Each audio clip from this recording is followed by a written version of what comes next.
Hello, everyone, and welcome once again to the Heir's Lair. I'm your host, Jonathan Taylor, and as you can notice, I once again have a special guest with me. Special guest, please introduce yourself. Hi, my name is Linsey Ewing, and I'm a writer. I write literary fiction for the most part. I also work as a writer for my day job too, so I'm a writer all around. Okay, unless I'm getting into some confidential territory, what is your day job? What is my what? What is your day job?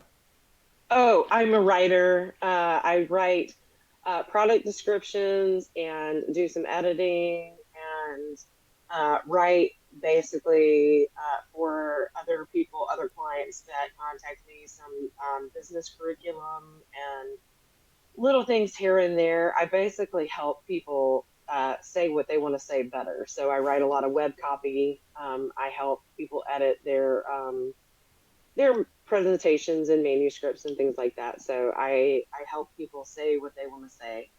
I help them communicate. That's my main purpose and most what my day job revolves around.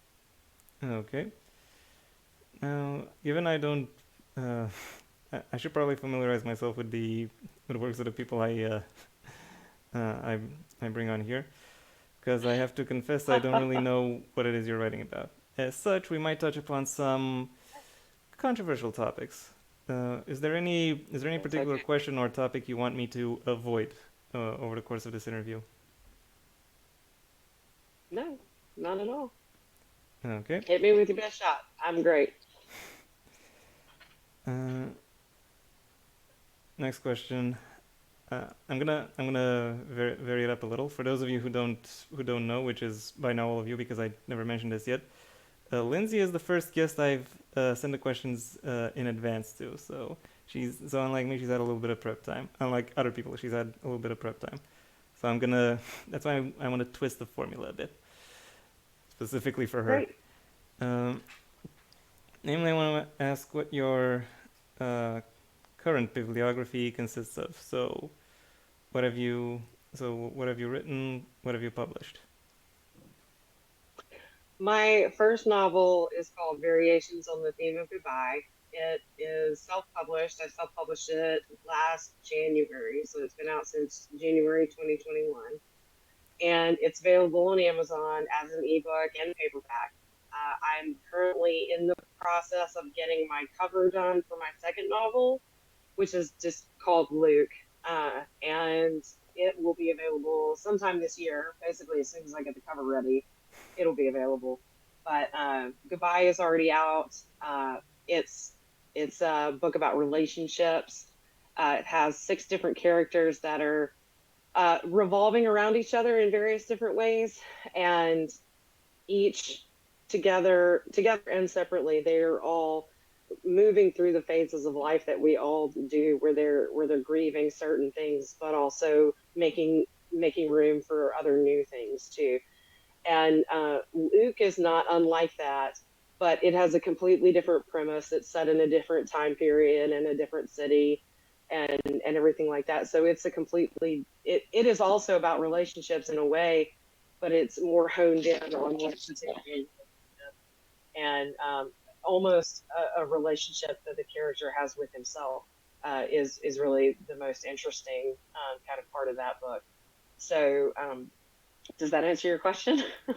Quite a bit actually. I have to Great. ask: do your books take place all within the same continuity or the same world? I would say if I had to put them side by side, I'd have to say yes, they're in the same world, but they're not the same time. And they're Luke is set quite a bit earlier. It's not specifically stated what year it is, but it's very clearly pre-smartphone. And a lot of the things wouldn't happen in today's world because we have so much technology available to us. So the Goodbye is more contemporary in that it's not stated what time it is, but it's meant to be read as a contemporary piece. So it's meant to be read as current times, current situations. And even though it probably will be dated at some point, dated to in and of itself, it's meant to convey, pre-COVID normality anyway. Yeah, that was gonna be my next question. If if you mentioned COVID at all. No, both of them are set pre-COVID. Okay. Uh, did you write anything else before you started writing novels, like short stories or plays or poems? Right.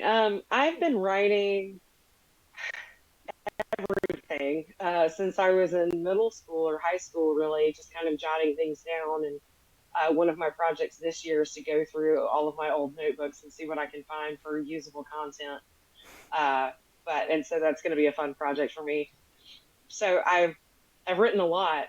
As far as publications go, I started a blog a couple of years before my first novel was published, and that was kind of my medium for getting work out. And I think that's really I owe someone a debt of gratitude for making me start that blog because it it really got me past the point of publishing, past the point of putting my words out there, past the point of needing perfection.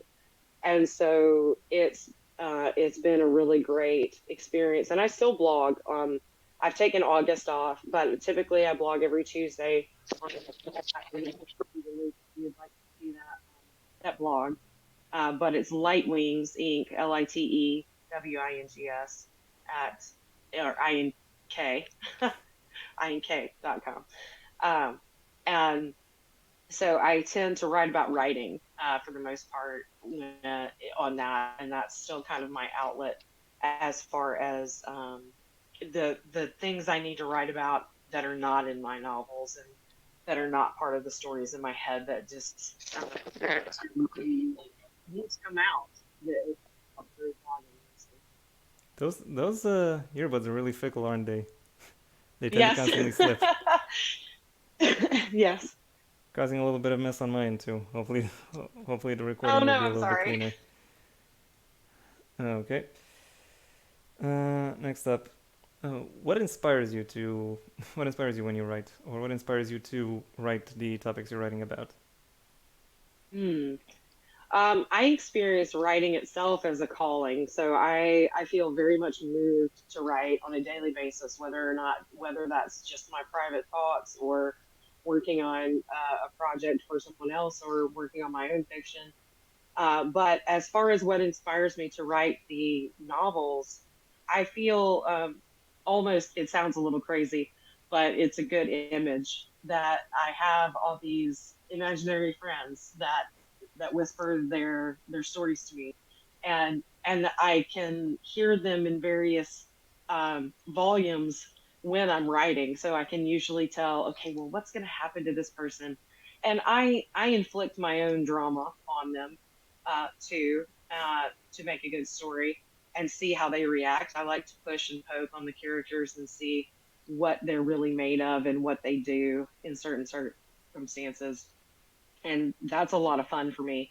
So it's really easy to motivate me to write because I feel like I'm playing with my friends, and just getting more and more uh, interesting feedback from them. Okay. Interestingly enough, I think today on Twitter I encountered a quote that said, "You're a writer if you have more half-finished work than a higher number of unfinished work than you have a number of friends." Oh, yes. Yeah. That's definitely true. And for some reason that hits so far below the belt. It like yeah. That's true. It is so true. Okay. And okay, well, we already talked about inspiration or uh, the initial spark. How do you then build a fire? How do you Mm. what what keeps you engaged in expanding upon that world? What and what is it that and how does that expansion look like for you? Mm. I do a lot of plotting and a fair amount of planning. Now, once I start writing, sometimes that plan goes right out the window. But I do like to, as I said, kind of poke and prod those characters and see, ask them a lot of questions, and then sort of see if I put them in this circumstance or if I put them in this situation, what is their reaction going to be to that? And through those reactions, sort of build out the rest of the story. And again, with Luke, with my third novel that I'm working on now, a lot that has happened is was not usable because once I started writing, they just took over the story and they made happen what what happens. And so I feel like at that point, which is the second or third draft usually, that I'm just along for the ride and I'm just doing the editorial work at that point. I almost feel a distance from it, that I feel all the nervousness. I feel all the I have to make this better, but I don't feel any of the nervousness about this is my work, because it no longer feels like my work at that point. It feels like something that's been handed to me that I'm supposed to improve. So working on the world and building out the plot, and that is all stuff that happens before I write, and then when I write is when the story happens. So it that's what actually ends up, being what what we turn out anyway. Okay. Given how many of these interviews I've done so far, you would expect that I would know these questions already, but I still feel the need to check my notes because reasons. Right. Are there now? You said that you plot and plan quite extensively, but then the story changes. So, It does do you frequently. do you have any of these changes?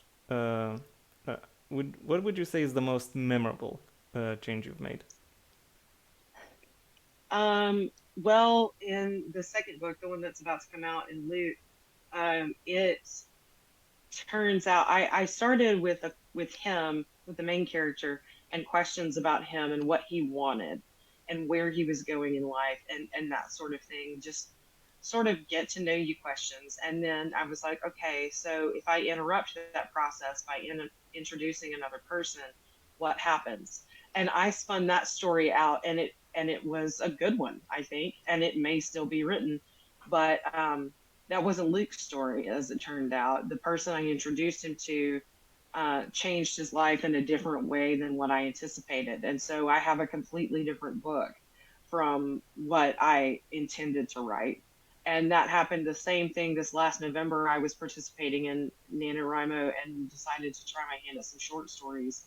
And I plotted every story, 10 stories, extensively. I had characters, I knew what was happening, and then I sat down to write, and those stories told themselves, and they were completely different than everything I plotted. The characters were different, the plot was different. Some of the maybe the setting was the same because they're all kind of set in a time and place, but the the details changed dramatically, and so the most memorable thing of work that I've actually finished is Luke's story tooling out differently than I anticipated. But the most memorable to date has been the short story, Fiasco.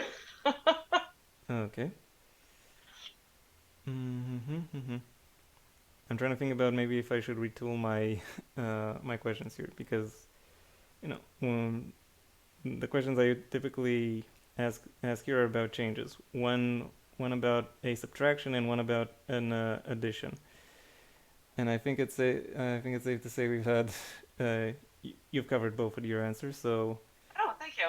Yeah. moving on, is there any aspect of writing that makes you either very happy or very anxious when you realize that it is now time that you did either something like that or something about that? Right.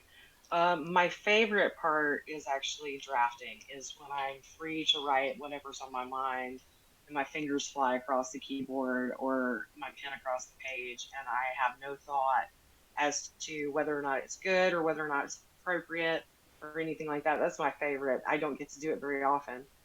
Um, but the most anxiety ridden part is the part where I'm moving into the final drafts, whether that's the my final draft or the final draft that I then share. Um, One of those is like I'm constantly nervous that I haven't told the whole story, that there's something missing that I know that somebody else needs to know that's not there, and so I'm paranoid that I'm skipping something or leaving something out um, when I'm nearing the end, and that makes me want to hold on to it rather than give it out, you know. And so I have to fight that impulse quite a bit to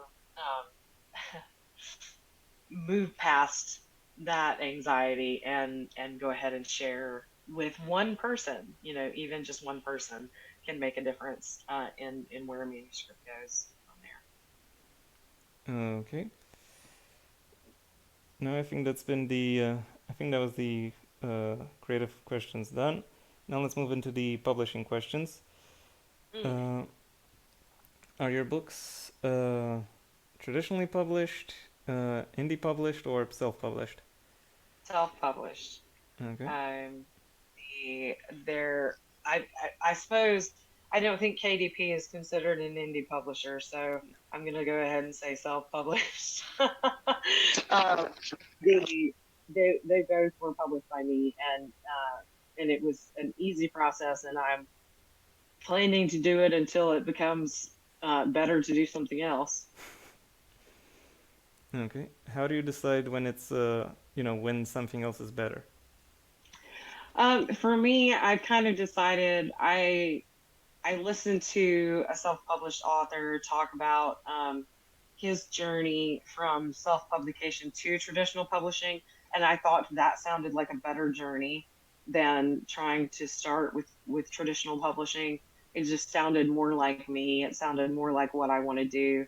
And at least my first three books um, came to me very much of a whole or of a piece that they were, and I don't mean to sound arrogant because they certainly probably could use more editorial work than they have had, but they came to me whole hog, so to speak, that I knew the whole story, and I didn't feel like I needed a lot of feedback on either the writing or the story. With works that I'm moving into now, like the short stories I talked about, I've already gotten beta readers on that, and I will be doing outside those first three novels. I'll be doing a lot more consulting other people on what I've written or how I'm writing. But it seemed like self-publishing was the way to go for me for those first three because they needed to be out there, and that was the fastest way to get them there, was to make them as good as I could make them and then put them out there. Okay. Next question. Uh, did you have any pre-existing ideas about the various means through which books were published, and were these ideas confirmed during the while well, you know while researching or while interacting with these various avenues? I thought that self-publishing would be a lot harder than it was, and it the thing that didn't it didn't appeal to me. It doesn't appeal to me, but it is the way that I've chosen to at least enter the fray. Is the image was a decision tree, and the branches being and leaves being a traditional publishing route where you make one decision, which is the trunk, and all these results come from one decision. And then the root system was self publishing, which is from one decision come a thousand more decisions that are all crucial. Um, and so the decision to self publish then means you have to decide on your own cover, on your own layout, on your own everything. Everything is your decision. Whereas if you decide to traditionally publish and decide to go with a publisher, a lot of that stuff is taken care of for you. And it's not that Taken I, care in of. some ways, I crave taken care of for sure. That I use that phrase for with purpose, but because that you lose some of your decision making power there. Whereas self publishing, you have all the power, but you also have all the responsibilities to make it look good and and to market it and so on and so forth. So I think there's merit in both. I did have preconceived notions about publishing, and I did think that traditional publishing was more highbrow until I really got into it. And I discovered it's really not. It's really not. And that there's nothing wrong with self-publishing, and there's it has its own merits. It has its pros and cons, just like traditional publishing. One of them being that when you're done, and you don't have to keep chasing a publisher or chasing an agent or anything like that. When you're done with the book, you can be done with the book. Yeah. The best evidence for me that traditional publishing isn't as much of a mark of quality as people say it is. Certainly not. Sarah J. Maas is traditionally published. River J. Hopkins isn't. River J. Hopkins' Mm. books are better. Mm-hmm. Mm-hmm. Uh, and For sure. and now that I've For sure. advertised her, you're obliged to read her. That's how it goes. I don't make the rules. Yes. I'm just telling you about them. Okay. Next up, now you've mentioned that uh, your relationships book is already out.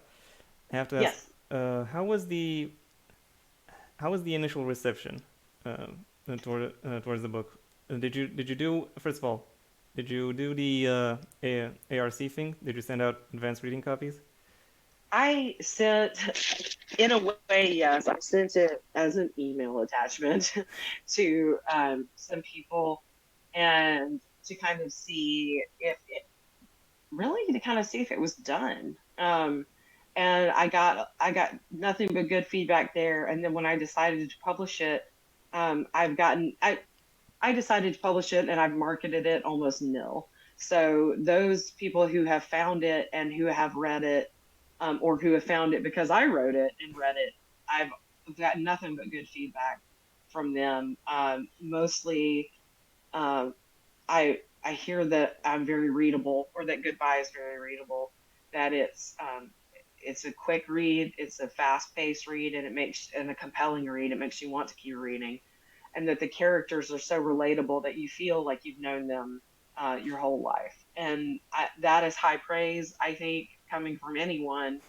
And those are my favorite things that people have said about it. And um, too short or incomplete might be the negative downside or downsides to what it is, but it is what it is. So um, I very much enjoyed the process, all of it, from writing it to publishing it, and I mean I've done it again, so Yeah. it wasn't too terrible. Would you say there's been a difference in between the first time you did it and the second time you did it? Totally different.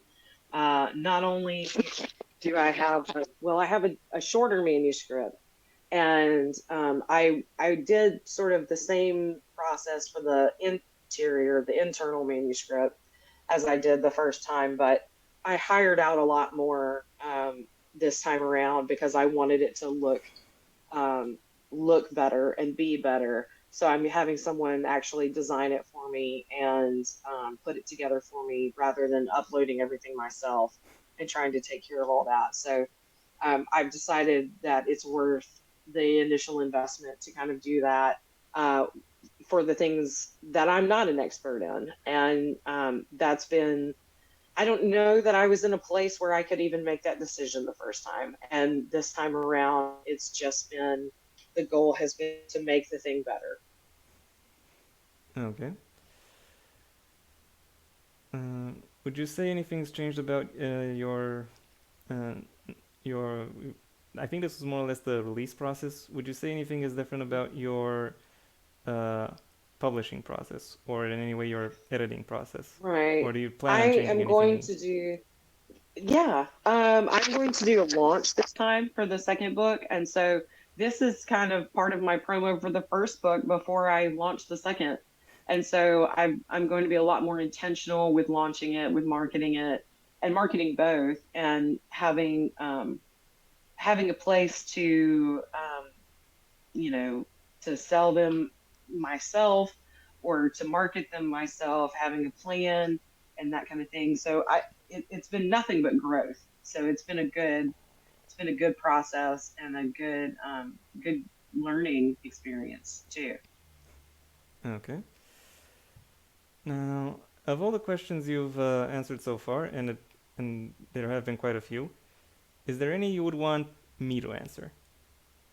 Hmm. I want to throw back the question to you to about the publishing question. Is there still a oh, that's the wrong word, but uh, uh, I guess a downside to self-publishing, that traditional publishing is still regarded as more elevated or more quality driven or that kind of thing. What do you think? I think for me the main difference between self-publishing and traditional publishing is reach. As in, Mm-hmm. with traditional publishing, you can still uh, you gain access to a broader market, if I may say so Mm-hmm. myself, because people already assume that that if you reach that point, you've already been uh, vetted several times, whereas Sure. anyone uh, can just put out whatever if they're self-published. And yeah, I think that would be the main advantage that traditional publishing would bring. But however, for my money and for my creative process, uh, and for the and from a uh, manufacturing integrity, if I can use this word, this expression, I think I'm better off, keeping keeping as much of the story as possible as I initially wanted. So it would have made it would have made no difference for me to uh, you know chisel a story to the point where I thought it would be publishable, only for then the publisher to come around and uh, you know add a whole bunch of edits uh, that go against the points or the themes that I'm trying to develop, to make it more Mm-hmm. marketable. So For sure. yeah, that was basically my uh, my main criterion, the fact that I had uh,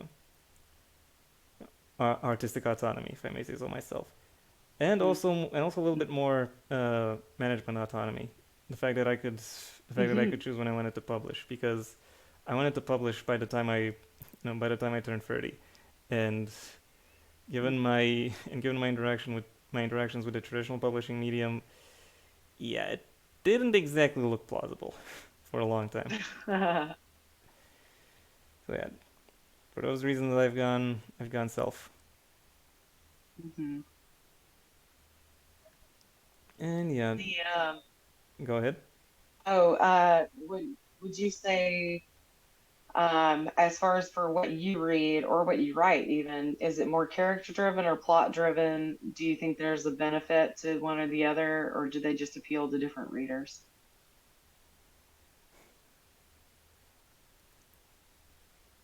I think they both work if you know where to place your focus. Like, Mm-hmm. uh, a romance is supposed to be character driven, for example. Mm-hmm. Much more so than, uh, you know, it should be much more character driven than plot driven. Unless Mm-hmm. we're talking romance a little bit more abstractly, like Romance of the Three Kingdoms. In cases like that, you can very much uh, go uh, and go in a more plot driven direction. But if we're talking about something more akin to like high fantasy or epic fantasy, Mm-hmm. you really need that framework. So that you know Mm-hmm. uh, uh, where the story is headed. and so you know where and what to uh, expand, what to flesh out. Mhm. That's so yeah, uh, that's kind of my take on it. And also to make sure that the rules you set up are also the ones you follow. Right. Yeah. And given how given how combat heavy my work in progress is, I constantly find myself referencing back to other fights to find out if other fights I've written to find out if the precedent I've set said that mm, that X form of magic beats Y form of magic. I should probably write that in a chart Mm. somewhere, eventually. Oh yeah, that sounds like a great idea. Yeah, but as I said, eventually. Mhm. Before we close out, is there any kind of link or platform that you would like to that you would plug that you would like people to know about and visit? Sure. I do have a website. It's lindseyewing.com. Okay. I think that's where I hang out most of the time, and I'm going to be freshening it too. So the I also do live writing sprints on YouTube every Tuesday night at 5 Central. So I call it Live at 5, and that's on YouTube at Tuesday nights at 5 o'clock Central. I mentioned the blog too, so I can send you that link as well if you like. Okay, that'd be nice. And I think that's all we've had time for tonight. Okay. Uh, thank you very much for stopping by, Thank you. and thank you to our lovely audience for paying attention so far into this video. I hope you enjoyed it. If you did, then please leave a like and maybe even share this video wherever you think other people will like it as well. If you have anything you'd like to add to what you've heard, the comment section awaits your input. And if you want to see when my next video gets released, well then please subscribe. Ideally, also ring the bell or do whatever else YouTube will ask of you in order to keep you notified. My debut, Heir to the Empire: The Next Generation, is available at most major book retailers under a master link in the description down below, right past my social media, and also right past Linsey's links. All of those will be in the description below, and I suggest you check them all out should you feel so inclined. Until next time, I am Jonathan Taylor, and this has been the Heir's Lair.